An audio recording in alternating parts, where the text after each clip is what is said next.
Casi fuera del cielo ancla entre dos montañas la mitad de la luna. Girante, errante noche, la cavadora de ojos. Casi fuera del cielo ancla entre dos montañas la mitad de la luna. Girante, errante noche, la cavadora de ojos. A ver cuántas estrellas trizadas en la charca hace una cruz de luto. Entre mis cejas huye fragua de metales azules, noches de las calladas luchas.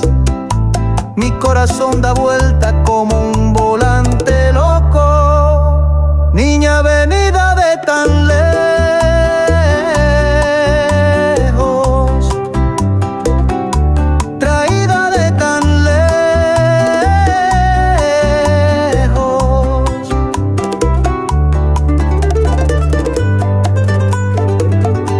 A veces fulgurece su mirada, debajo del cielo quejumbre, tempestad, remolino de furia.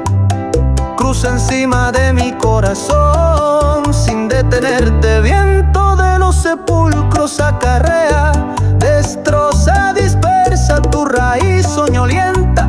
Desarraiga los grandes árboles al otro lado de ella. Pero tú, clara niña, pregunta de humo, espiga, era la que iba formando el viento con hojas iluminadas detrás de las montañas nocturnas. Blanco lirio de incendio, allá nada puedo decir.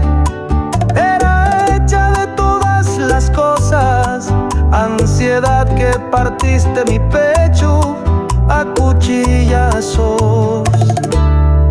Es hora de seguir otro camino donde ella nos sonría.